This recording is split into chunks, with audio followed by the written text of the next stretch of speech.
Hey everybody, listen, it's mad late, but I had to pick up the kid from school today. Today was his last day for his sophomore year. So next year, later this year, because they go back in September, he'll be a junior just like that in college. So super excited for him. And he did get an internship this summer. So to God be the glory. So listen, anyway, I'm here late. And I figured I would be here by myself, but it's nice to see that some of y'all come in and hang out with the D, but it's late. I'm glad to see y'all.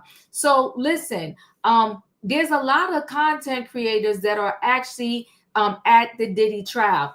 Diva is not going to be hanging out in the streets 2 o'clock, 5 o'clock in the morning to get in that courthouse, but I think I am committed. I think I'm going to go like the final days. Maybe I'll go some of the final days, like the day they're going to do the verdict and maybe like the last 2 days. I'm going to see.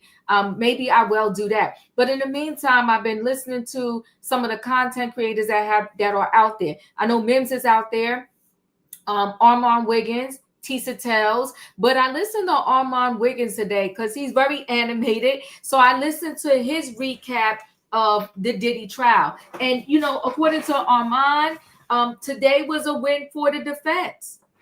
He said they cooked Cassie on the stand, but they cooked her. They did a slow cook. They cooked her in a nice way. But either way, we're going to give some Diddy updates. So I will do that today. I will give Diddy updates. So it's trending topics. It's Thursday. Thanks for being in the building with me late. It's called Trouble All Around.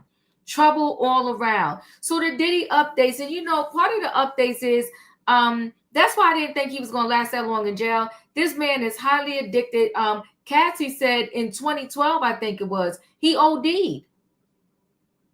He OD'd at the Playboy Mansion. I think it was at the Playboy Mansion. I just know he OD'd. These two were on copious amount of drugs. To God be the glory, because she cleaned herself up.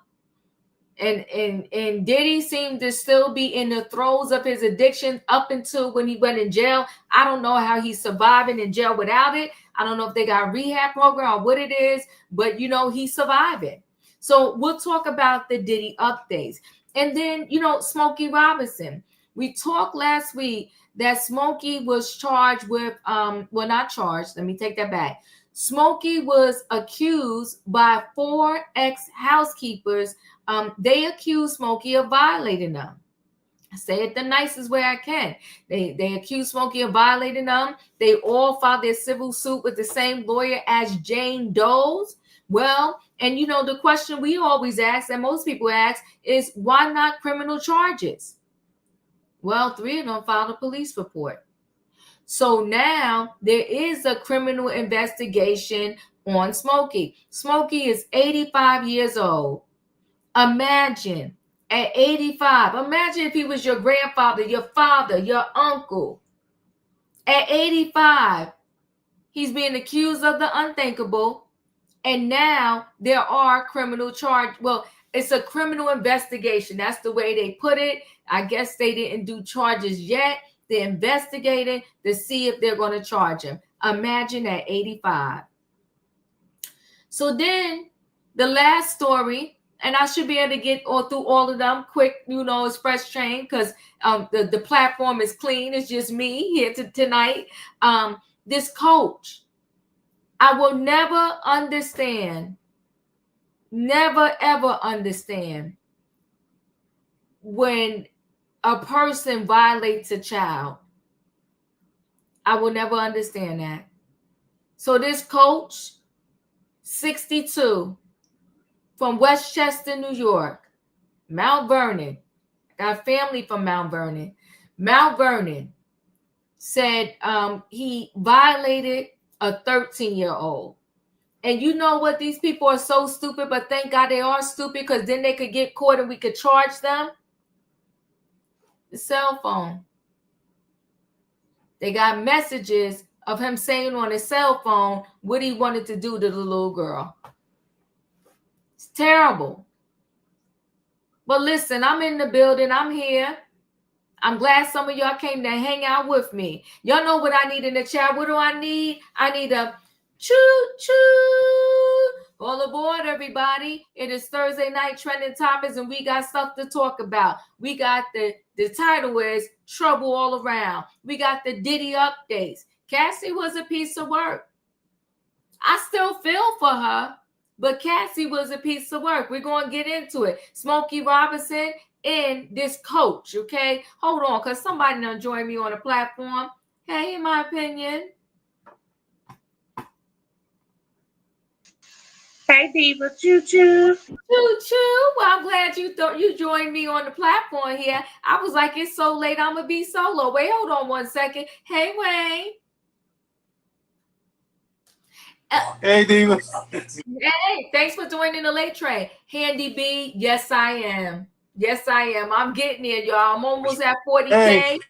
Hey, and then I'm gonna up my goal to 50K. But Handy B, yes, I'm scratching, crawling my way there. I'm getting there. But yes, I think I need about 80 more subs, and I will be at 40K. So if you're not a subscriber, you hanging out, you just been watching me, please subscribe because I want to hit my 40K. So listen, we might as well go ahead and start out with these Diddy updates. A lot happened in court today, and they cross-examined Cassie, and I was like, that's going to be a tough job. But guess what? I guess Diddy's defense team, they woke up because they did the darn thing. Now, Armand Wiggins, a YouTuber, he's actually out there in New York, and he's in the courtroom. I listened to his update. I read on the updates, and he said pretty much that it was a win for the defense today. And they said that Cassie had multiple text messages where pretty much she said, when we going to do a freak off? I love the freak offs. I can't wait till XYZ happens to me. And it was very explicit text messages. Cassie and him respectfully saying we're both drug addicts. And they had it bad. Cassie talked about how in 2012, Diddy OD'd at the Playboy Mansion, and she drove him to the hospital. She talked about the jealousy between them on both sides. And let's say this, because everybody say that Diddy groomed Cassie. Well, guess what? Cassie, before she met Diddy, and she claimed when she met Diddy, she was so innocent. Before she met Diddy, she was dating somebody that was 10 years her senior. And then she got with Diddy, who was 17 years her senior.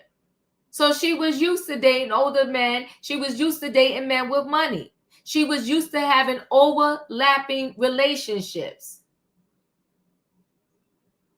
And she talked multiple times in text messages about wanting to do a freak off, being okay with the freak offs, and what she wanted to happen to her when said freak offs were happening. Now, I will also say this. She talked about, how she met Kid Cudi when they got in a relationship. What happened with that? How at one time she talked to Michael B. Jordan. So Cassie wasn't 100% innocent in this situation. Don't mean that somebody should be beating on you. And especially if you got somebody who took you to the hospital when you almost OD'd, and after that, you still put the hands on her. Messy. Yeah, she was dating Ryan Leslie, who was 10 years her senior, and he was also a successful producer in the music business. Come on, Sandy Chance. Thank you so much. That was before she met Diddy. So she want to say that she was so innocent. And then they said, according to Armand, I was not in the court. He said her husband was sitting in their face just red. I'm sure he knew about some things, but I'm sure he didn't know everything. And to sit there and hear text messages that your now wife said back then is like, whoa. The text messages were wild. Lisa, because you know what? At the end of the day, they was both stone cold drug addicts. You're saying that respectfully. They was just drug addicts with money. So let me go ahead. Hey, Sebastian, let me go ahead and just share a little update here from CNN, and then we'll get more into this story. Hold on. Greetings. Let's take a quick listen. Diddy Combs' racketeering and sex trafficking trial in New York. Right now, the prosecution's star witness, Cassie Ventura, is back on the stand under cross-examination. And moments ago, the judge just weighed in on timing, telling the defense they have until tomorrow's lunch break to continue questioning her, adding that anything after that would be up to his discretion. Combs's defense has been trying to challenge roughly 9 hours of direct testimony that Ventura has already given. She has told jurors that Combs allegedly abused her. And she said that over their 11-year relationship, she felt threatened at times to perform sexual acts with him. With us now is attorney and legal affairs commentator Ariva Martin. Ariva, what is your reaction to how the defense is approaching this so far? So, Brianna, we expected this. We know from the opening statement from the defense, a big part of their case is trying to get this jury to believe that Cassie Ventura was a consenting adult in these sexual acts, these freak-offs that we've heard so much about during her direct testimony. So a lot of what the defense has been doing today during this cross-examination is showing text messages and getting Cassie Ventura to acknowledge that, according to these text messages, she was a willing participant in some of these freak-offs. But one of the things that we haven't done or haven't heard yet, Brianna, is the connection between those text messages in the early stages of the relationship and the violence that we heard so much about during the direct testimony yesterday. And I think when the prosecution gets to redirect, we're going to see them try to link the violence that happened later in the relationship to her participation and make the argument still that she was being coerced into these commercial sex acts with escorts, despite how she may have felt about Sean Diddy Combs in the beginning of their relationship. And Ariva, what do you make of the judge here weighing in on the timing? Because the defense, as our recent reporting indicated, had wanted to go at least through the end of tomorrow evening. I wonder if you think the judge is going to press for them to speed things up here, and that might affect their strategy. Absolutely, Boris. The judge has said from the beginning of this trial that it was going to be an efficient trial, and he was going to do his best to keep it around 6 to 8 weeks. He has said he'll give the defense until tomorrow afternoon with their cross-examination, and any time after that will be at his discretion. Oftentimes, these examinations, Boris, start to become repetitive, and the judge is going to assess whether tomorrow afternoon, if he believes the questioning is indeed repetitive, if he believes enough information, or if the defense has been given ample time to make their case. So it's always that balance between giving each party, each side, an opportunity to make their case, but at the same time, keeping the trial moving so that jurors, that's the big issue here, is keeping these jurors engaged. For what reason would the judge grant going beyond lunchtime tomorrow? I think, Brianna, if he believes that the defense has new material, if there are questions that have not been asked before today or tomorrow morning, if the judge believes that the defense makes a credible argument as to why they need more time. Judges are often persuaded by arguments from the lawyers that there's a particular area of questioning that they want to go into that they haven't gone into before, and that is essential to them making their case. And when it comes to some of these text messages exchanged between the two of them, Ariva, I wonder what you make of them highlighting moments where there was some emotion exchange between the two of them. Cassie talking about how much she loved Combs, that she wanted more time with him, more intimacy together, and Combs apparently at times reciprocating that. Well, we know from Cassie's testimony yesterday that she said she was in love with him, that she had really strong feelings for him. And a big part of what the defense, again, is trying to make the case for is that these text messages are evidence of a couple that were in love, that chose to bring third parties into their sexual relationship, and that at all times Cassie was a willing participant. But again, trials are marathons. So good day for the prosecution yesterday. Some may say a good day for the defense so far today, because they are establishing that at least in the early stages of the relationship, there appears to have been some form of consent. But we still haven't gotten to that point where we know that Cassie was saying to Sean Diddy Combs, I no longer want to participate in these freak-offs, that I'm threatened, I'm concerned about blackmail, I'm concerned about physical violence if I refuse to participate in them.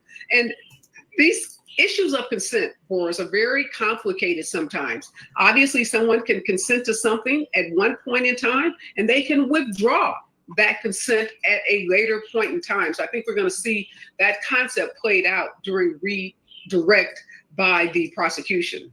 I want to get to some of the latest details that we've gotten from the courtroom, specifically some of the text messages that have been exchanged between Cassie Ventura and Combs, and specifically the defense asking Cassie Ventura about a conversation in March 2017 when Ventura told Combs to essentially stop playing the victim, saying that she loves freak-offs when we both want them.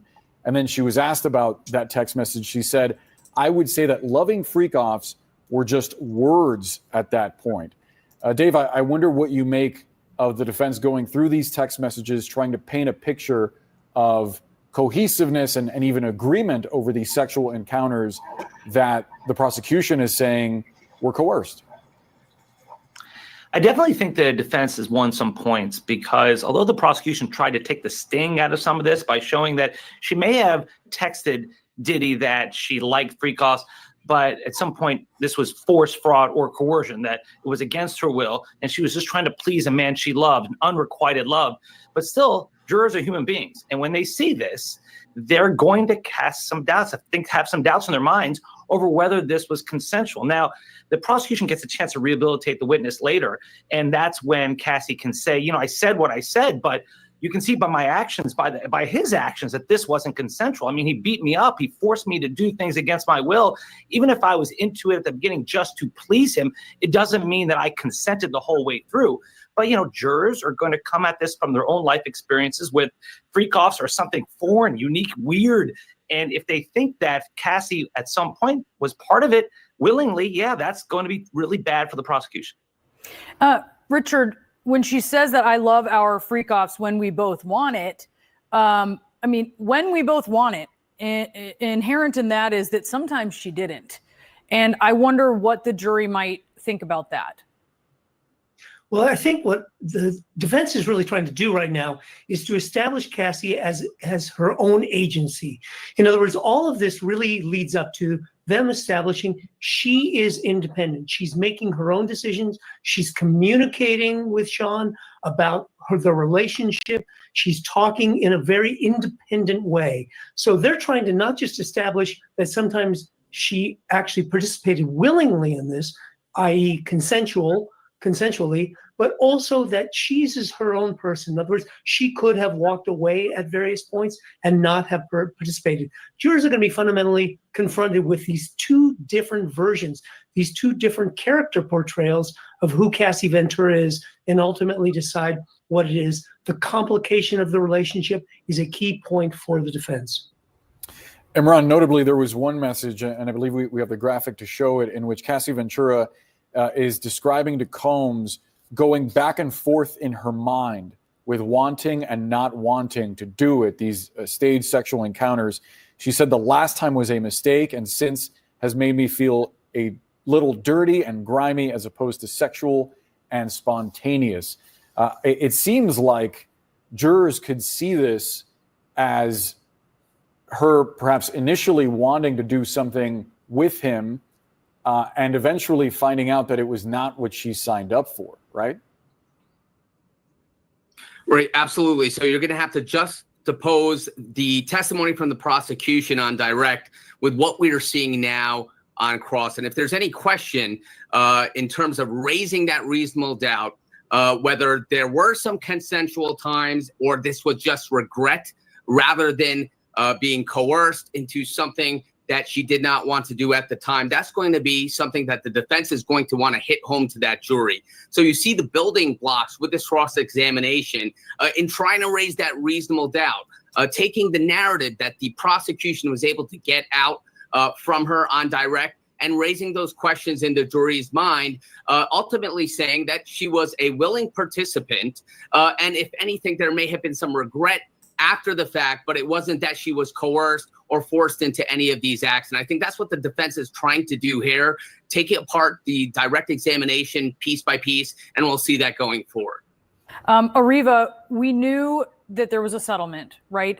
When Cassie Ventura filed her lawsuit very quickly, Combs settled. We only learned the amount of the settlement when Ventura revealed she'd received $20 million, which is a lot of money. That's going to folks on this jury. Maybe it's not as much money to someone like Sean Combs. It is a lot of money objectively to people on this jury. How is the defense going to use that? Well, a part of what the defense is saying is that she stuck around for the money and that she enjoyed the perks and benefits of being his girlfriend and being in a relationship with him, and that she has profited from this story that she's telling to the jury. But I think jurors are smart enough to appreciate the difference in a civil lawsuit. And some people will feel like the violence that she was subjected to, the $20 million, was not nearly enough. There are people who are shocked at how little $20 million is when you think about the amount of wealth that he has and the violence that she endured in this relationship. And this whole notion, Brianna, of consent, I think, separate that from the violence. If this were a case where you had the text messages and the love, comments that she's making in these text messages, and you didn't have the threats of blackmail, and you didn't have the actual physical violence that the jury now knows about, then I think perhaps this notion of consent makes more sense. But when you pair the violence with the comments, I don't think it's going to be lost on this jury that, yes, at some point, the early stages of this relationship, maybe the honeymoon stages, she may have been willing to participate in these freak-offs to satisfy him because she loved him. But later on, as the relationship goes on, it's very clear that something changes, and the level of violence and the level of threats clearly indicate force, clearly indicate coercion. So the jurors are going to have to grapple with, what do you do with this violence that they've heard about and seen with their very eyes in these videos? Woo. I will say this. Let me give you some other highlights. From everything I could tell, Cassie was in love with Diddy. And her jealousy came where she wanted to be the girlfriend, and she was kind of like the pawn, the side piece, his sex partner, his drug partner, because she would say to him, I get New Year's Eve, but I never get to come over for Thanksgiving or Christmas. I never get to hang with you and the kids. So she was one part of his world. In the other part of his world, the family side, she was not a part of that. But I told y'all the other day, because we go back and forth about what the kids did and didn't see. I'm 10 toes down. The kids didn't see this side of him. And Cassie, to me, kind of proved that, because Cassie said she was never allowed at the house. She never was around the kids, really. She never came for Christmas or Thanksgiving. Kim was there. So he was a mess. But today it does seem like the defense did do a good job of poking holes in her story. In my opinion, your thoughts? They can poke holes. I'm pretty sure, because this is a two-sided story. This is a side of the story where she said she did it for him. She admitted that herself. But she also said there was times when she didn't want it. You know what I'm saying? And times where she felt like she had to do it. So I do feel like this is going to be one of those times where we're going to see the story flip-flop, because even on her own testimony, she flip-flopped. You know what I'm saying? She said, yeah, I did it. I did it for him because I loved him. I just feel like this is a mindset. I really do feel like this girl's mind is all messed up. You think about it. He love bombed her for what she said, the first 6 months to 1 year before was when it first started. So he love bombed her that a whole time. He gave her a 10 record deal. You just said it yourself. You can't make a record album every year. She only made one album, one song. I feel like that was the leverage she used to keep her in line. You want this record deal, don't it? Like, Diddy is a monster. Think about all the rest of the people. He done took their royalties and held record deals all over their head and stuff like that. I just don't trust this man. I don't trust nothing that come out of his mouth. And as much as I say casting a flip-flop, one thing I can say for sure is no woman in their right mind is going to want to be doing all this stuff that we done heard. Thank you. Wayne, your thoughts? You know, I was thinking, you know what? Most women at some point in their life, you know, they want to settle down, have a family, you know, children and things like that. Mm-hmm. I mean, I don't care if you prostitute on the reddest district, you know, at some point you may want to get out the lifestyle, you know. And in saying that, you don't deserve to be beat to stay in it, you know.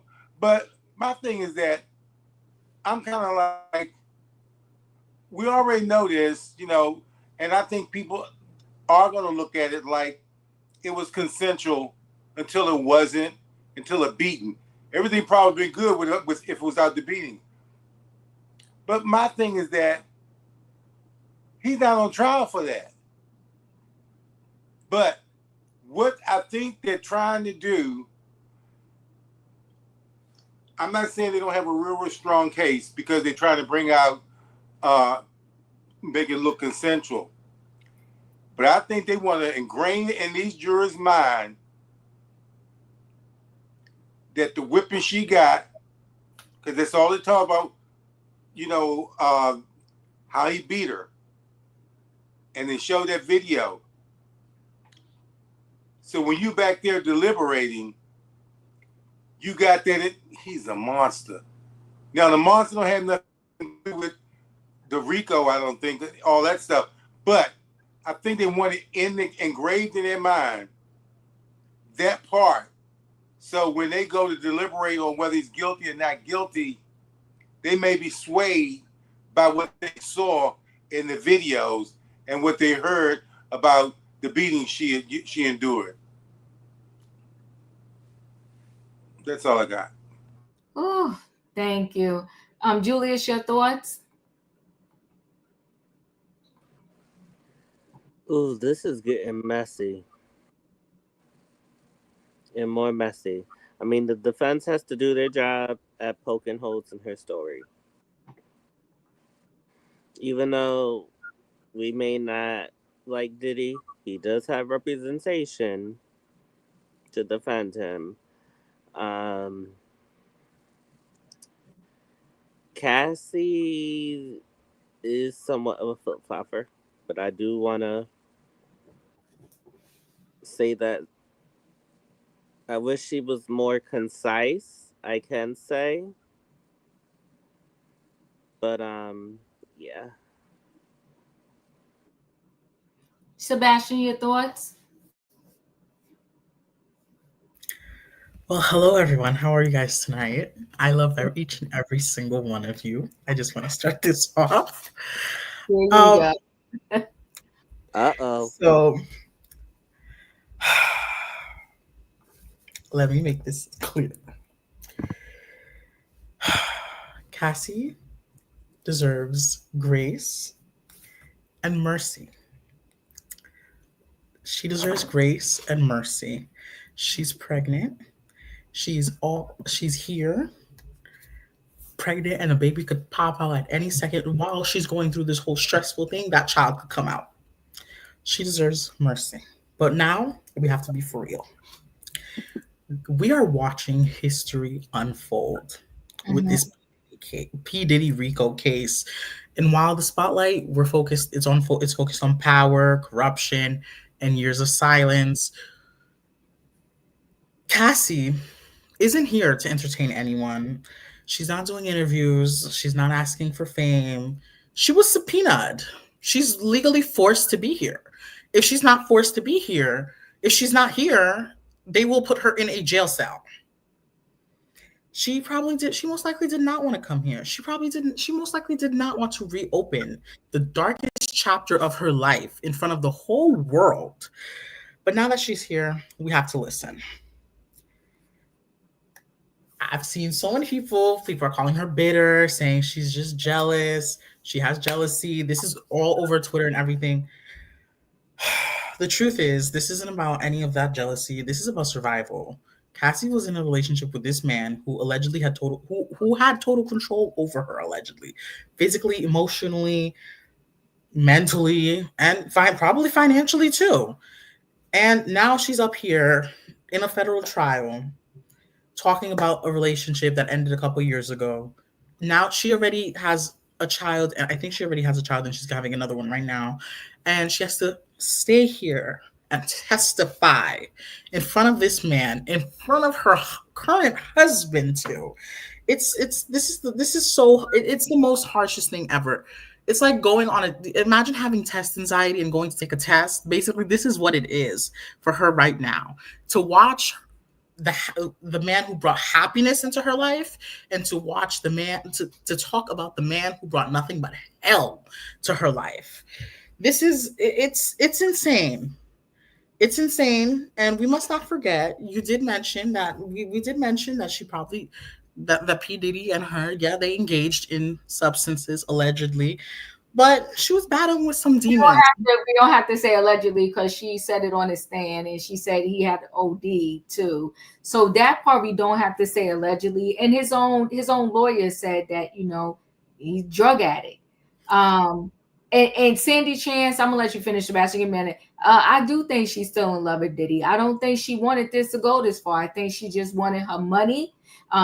And then once she opened Pandora's box with that lawsuit, and the feds came in, but that Damien, his last name is slipping my mind right now. That was from the prosecutor for the Southern District of New York. He left those ladies, the lady prosecutors now, the 6 ladies, he left them a mess.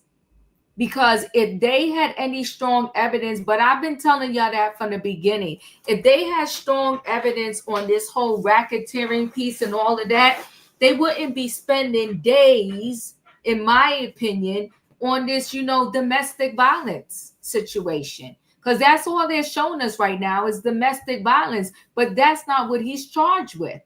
And unfortunately, I do think, listen, she was jealous. Diddy was jealous. They were drug addicts in a toxic relationship. And she herself wrote in text messages, she wanted the freak off. She liked the freak offs. She was constantly trying to please him because she wanted to be girl number one. Go ahead, Sebastian. Okay. As we said about the addiction, she was battling demons.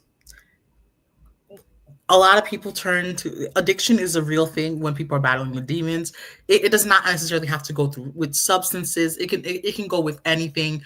You know, some people like to have their Snickers bar every day, their cup of coffee, everything. You know, these things happen when you're battling with something. Some people, they turn to these things. She's not a villain. In my book, she's not a villain. She's a survivor. And she deserves grace and mercy. This case is so sad to listen to and watch to. This is literally why I had to leave yesterday, because I was just like, oh my God, just hearing when you were mentioning about how she would say she would have so much sores in her mouth, and how like her face was like she still has a scar from the beatings and everything. It's so sad, and so she's too young to be dealing with this, and no matter what her age, she shouldn't be dealing with this. It is the most disgusting thing that anyone has to hear about in the 21st century, how P. Diddy treated this girl. It is very disgusting. And I know I know we mentioned that her age and everything, and she got with P. Diddy. They were both adults, yes, but you know, a lot of women, young women, tend to go for older men out of the search for maturity. This is a real thing. This is a real thing where a lot of young women do like to go for older men because they see maturity, they see stability, and they see, you know, someone who's career established and everything. And I understand. She did that. And there's nothing wrong with what she chose. There's nothing wrong with the choice she made. The only person who's in the wrong is P. Diddy himself for what he's done to her.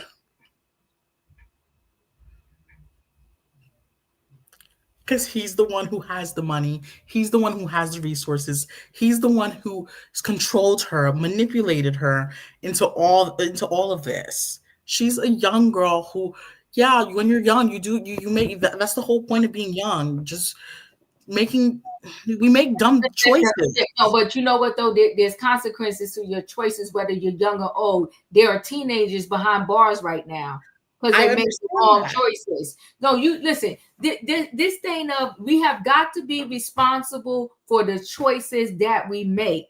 She was with somebody older than her before she met Diddy. So everybody got to miss me with the nonsense of Diddy groomed her. She was grooming herself. She was with somebody 10 years older than her before she met Diddy. She was with somebody in the industry. There are some people, and I'm not trying to victim shame Cassie, because y'all know I felt for Cassie and said she should have got more than the 20 million she got. But let's be clear.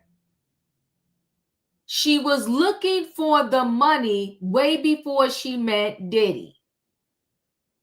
And when you want to lower your integrity because you chasing the dollar bill, you can't play with the double and then ask me for a refund. But she's fortunate she did get a refund. She got $20 million. And I really think that she should have got more. But there was a lot of decisions that she made in this situation. Listen, even if I was in a toxic relationship, if I saved you from an overdose and you still had the nerve to put your hands on me after that, then I'm out. She loved him. It's not that easy. It's not that easy. But it's easier to get beat down. It's not easy for victims of DV to just get up and go. Like sometimes they become used to that actual beating. Hold on, Sebastian. Tara, if you follow me, and I know I've seen you here before, there's no way in this world I'm saying Diddy is right. But what I am saying is we have got to be clear here. I am 10 toes down that a lot of these people in these situations, if the person didn't have the money that they had, they would have never been in that situation as long. Let me go. We're about to roll into the Smokey Robinson story. 4 maids, and I'm not saying they're lying, 4 maids have a civil suit, and 3 of them went and now filed a police report saying that this man violated them for years. In addition to that, they said they was barely getting minimum wage. I don't even think they got minimum wage. Well, then you could have, and they want to say that their livelihood was at stake. Well, if you was barely getting minimum wage, you could have went at McDonald's and not suffered the abuse. Some of these people want to be so close to a celebrity that they're losing everything over it. You're saying you was barely getting, you wasn't even getting minimum wage, but you stayed there and let this man violate you over and over again. And then some point you woke up and said, okay, enough. Let me say this. Let me also say this. With Cassie, she had other relationships. She said they were cheating on each other. So let's do this. Either you stuck, and every time you tried to run, he beat you down and dragged you back. How did you have other relationships? She dated Kid Cudi. This is her words on the stand. She was hiding drugs. She was hiding this. She was hiding that. She was hiding her relationship with Kid Cudi. She managed to get a burner phone so she could speak to Kid Cudi. She said this on the stand. These ain't diva words. So you could get a burner phone and go around and talk to Kid Cudi and have a relationship and this, that, and the other. When she got with her now husband, Even though her and Diddy was over, she was still having freak-offs with Diddy. So we're going to say at no point does somebody have some responsibility in their situation. Either you were stuck and they kept forcing you, or at some point you were saying yes to the mess. I'm going to just add this because this is her words, and then I got to go into the next story because I came up late and I'm playing games here. Okay, hold on. Cassie testifies about finding out about Diddy dealing with Kim Porter and Gina during their relationship. Also speaks on Diddy suggesting she seek help for drug abuse. So the defense has Cassie reading multiple pages of text and emails exchanged between her and Diddy dating back 15 years. As court broke for lunch, one of the defense pressed Cassie on Combs' alleged addictions. Would you say he was an addict? Cassie, would you say he was an addict to what? Success? So she playing games here. At a point, yes. How do you know? Because he told me. Okay. Cross-examination resumed. Freak-offs. The defense has submitted text messages in which Cassie and Diddy discuss their love for freak-offs. Cassie, love and FOs were just words at that point. The defense is presenting a large batch of documents as evidence. Some of the docs have as many as 26 pages. Diddy's infidelity. The defense asked Cassie about Diddy's relationship with Gina and Kim Porter during their relationship. Cassie admits finding out about Gina upset her and promoted arguments between her and Diddy. It was scary. Defense moved on to Cassie's relationship with Kid Cudi, which started after Diddy suggested a collaboration with Cudi would be good for Cassie's career. Cassie says she and Diddy were on a break when she started dating Kid Cudi, but she was still doing freak-offs with Diddy. So wait a minute. You're being forced, coerced, you can't leave, but yet y'all was on a break. Do y'all understand what's going on here? Something in the milk ain't clean. Diddy acknowledges the audience. During a brief break, Diddy stood at the defense table, acknowledged reporters in the room, asking how you doing. He had a quick huddle with his attorneys before proceedings continued. Now to Cassie and Diddy's drug use. Cassie said although Diddy did provide her with drugs, he once told dealers in Los Angeles stop delivering drugs to her. At some point it happened. She said as she tried to record exactly when. She added that Diddy recommended she get help for her drug abuse. The lawyer, the defense, did you ever call yourselves get high partners? We did. Did you take drugs without him knowing it? Yes. What was his reaction? It was explosive. So at the end of the day, I think what happened in court today and what is being said, there was a couple that had a volatile relationship. Their sex life was different than most are ever used to. They were swingers who went to sex rooms. They hung out at the Playboy Mansion. They were drug addicts. But at some point, it's interesting how he cared about her getting off drugs, but was he trying to get himself off of drugs? But you know what? This I'm a credit to Armand Wiggins. I was not in the courtroom. He's saying that he knew how I'm gonna say for lack of a better word, loose she was when she took drugs, and that's really why he didn't like her having drugs, doing drugs with anybody else. So this is not an open shut case. No one's more innocent or more guilty than the other.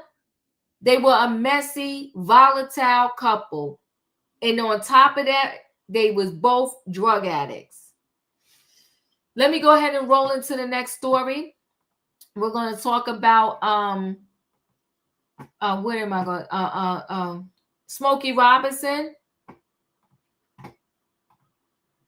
So we asked when we did this story, I want to say last week, Why did none of these ladies go to the cops? Because their statute of limitations didn't run out, because the latest one happened in 2024 and it's only 2025.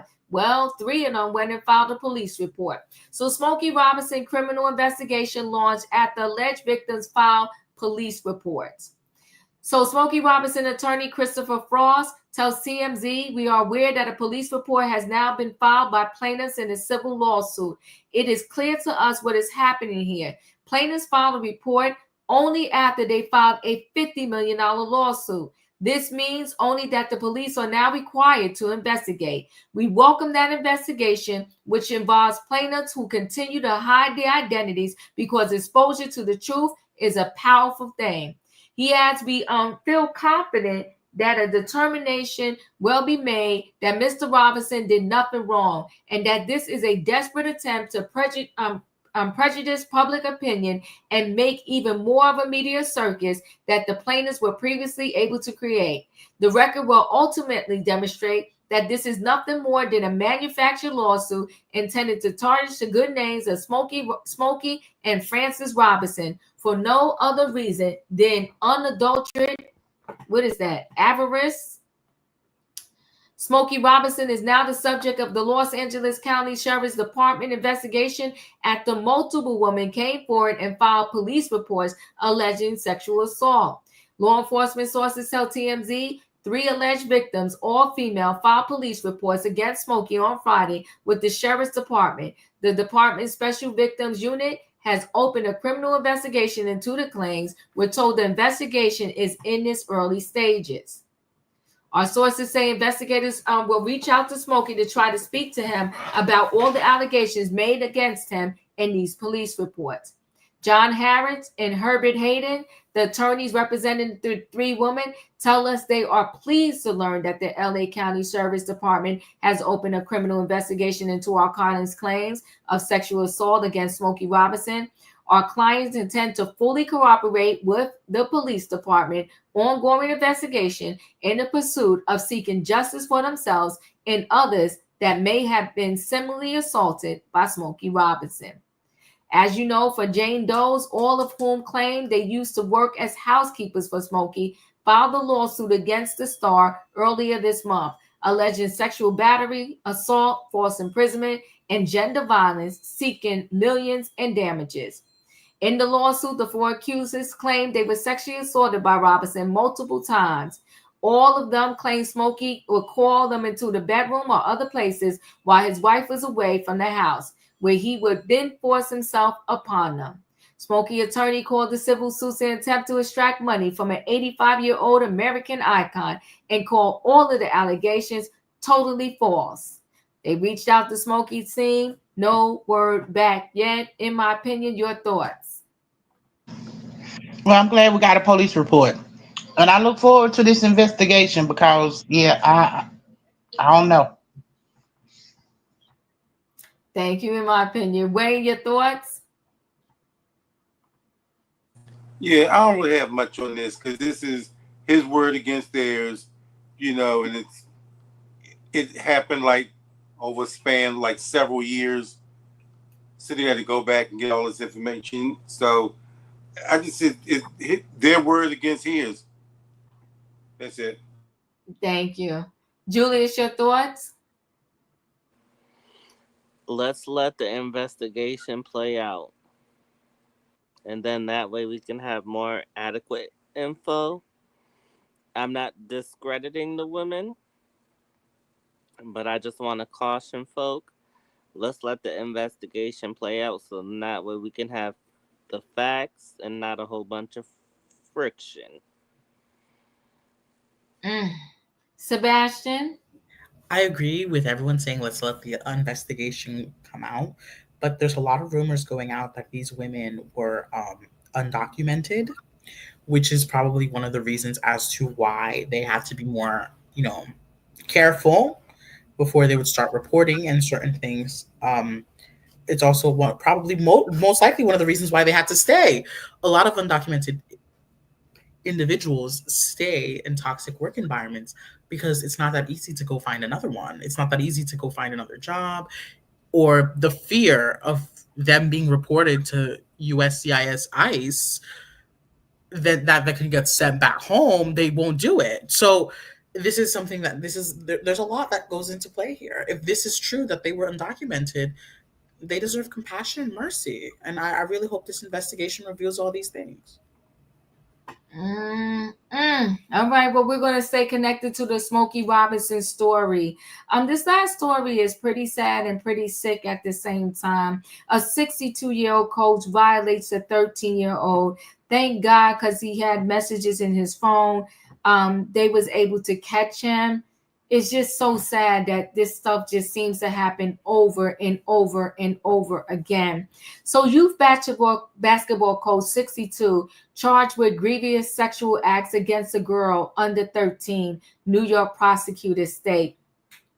So a reprehensible Westchester County youth basketball coach was charged with molesting a young girl on at least 2 occasions over a 5-month period, prosecutors said Thursday. Dwayne Murray, 62, who coached the Mount Vernon Junior Knights basketball team, was ordered held without bail after being hit with a felony charge of sexual conduct against a child. Westchester District Attorney Susan said at a press briefing. The district attorney said Murray made some admissions concerning the alleged abuse, and that is him. It is alleged that between October 1, 2023 and March 1, 2023, maybe they meant 2024, right? Murray engaged in 2 or more acts of sexual conduct with a child who is less than 13 years old, including 1 act of oral sexual misconduct, she said. There is no crime we take more seriously than offenses committed against children, especially offenses of a sexual nature. The district attorney said authorities got a tip about the alleged abuse on April 12th and launched an investigation. Police seized Murray's phone and electronic devices and found that the defendant had exchanged text messages with the victim in which he discussed performing oral on the victim. The disgraced coach was arrested and arraigned in Mount Vernon City Court on Wednesday.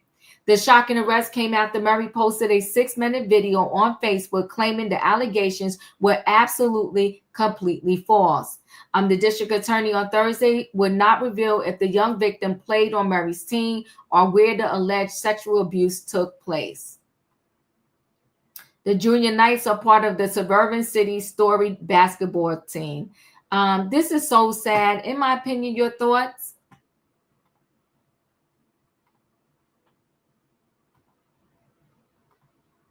Are you there, in my opinion? Wayne, your thoughts?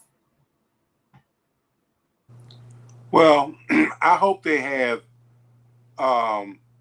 what's that thing when you are like on a sexual predator where you can't be in, proximity of children. Sex offender list? I hope they have. Yep. That. Yeah. Mm-hmm. Yeah. Mm-hmm. Yeah, that. That he can't be around any children. I know they had to go through a trial and all that stuff, but still, they should err on the side of the child. Mm-hmm. And he shouldn't have any contact with none.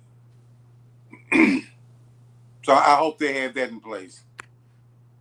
I hope so too. It's disgusting. And never be able to coach anybody's team ever again in his life. Julius, your thoughts? Lock his tail up and keep him locked up and put him underneath the jail. That's it. That's all. Thank you. Sebastian, your thoughts?